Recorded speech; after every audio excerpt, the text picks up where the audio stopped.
पूरे बिहार के अंदर में 12 और 13 तारीख को हमने भारत सरकार के अंदर जो राज्यसभा और लोकसभा में भारतीय जनता पार्टी ने गलत किस्म से जो कानून को पास किया, वो उसके खिलाफ आज ये प्रतिरोध है। ये प्रतिरोध है मुसलमानों के अधिकारों के लिए, ये प्रतिरोध है इंसानियत को बचाने के लिए, ये प्रतिरोध है देश की हिफाजत के लिए, ये प्रतिरोध है नौजवानों को काम के लिए, ये प्रतिरोध है देश के नागरिकों के सम्मान के लिए।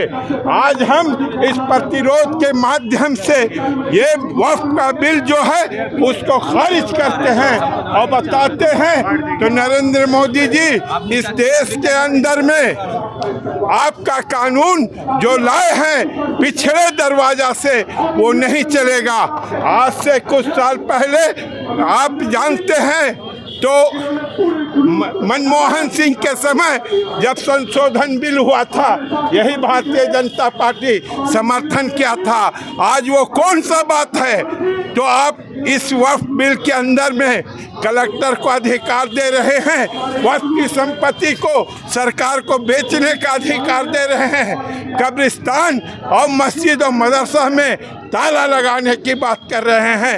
आज मुसलमानों के पक्ष में भी उनके कुछ चट्टे बट्टे बोल रहे हैं। क्या कारण है? तो आज आपको बोलना पड़ रहा है। मेरे मस्जिदों के ऊपर, गिरजाघरों के अंदर में बोध गया के बौद्धिस्टों के ऊपर आपके लोग कब्जा किए हुए हैं। आप क्यों नहीं बोल रहे हैं? क्यों नहीं उस पर आपकी आवाज़ हो रही है? आज आपको लग रहा है तो हम मुसलमानों की संपत्ति लूटेंगे, तो ये भारत का मुसलमान इसको नहीं कबूल करेगा।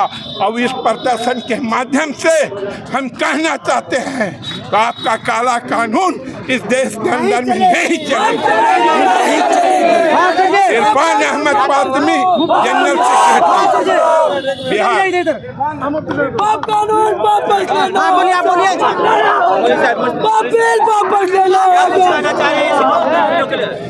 जी, हम लोग जो यहाँ जमा हुए हैं इस काले कानून के खिलाफ जमा हुए हैं कि ये काला कानून वापस लिया जाए, क्योंकि ये सीधा सीधा संविधान पर हमला है और मुसलमानों के हुकूक पर हमला है। हमारे संविधान में इजाज़त दी गई है इस मुल्क में जितने भी बसने वाले लोग हैं वो सब अपने मज़हब पर आज़ादी के साथ अमल कर सकते हैं, और ये वक्फ हमारा मजहबी मामला है और ये हमारा धार्मिक मामला है। इसके अंदर इंटरफेयर हम बिल्कुल भी बर्दाश्त नहीं कर सकते।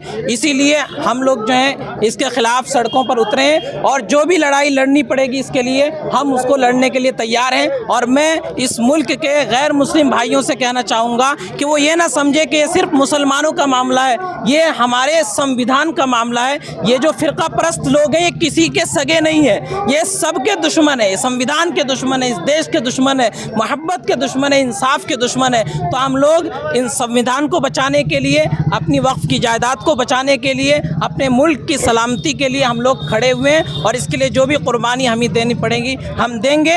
हम इस मुल्क के रहने वाले दूसरी कौम के तमाम लोगों को हम दावत देते हैं, आमंत्रित करते हैं कि वो भी हमारे साथ आए और इस जुल्म के खिलाफ इस लड़ाई में हमारे साथ शरीक हो। बिल को पास कर दिया गया है, लेकिन जी इस पर क्या कहना चाहेंगे? क्या बोला जा रहा है कि मानना पड़ेगा, अमित शाह का कहना होगा। ये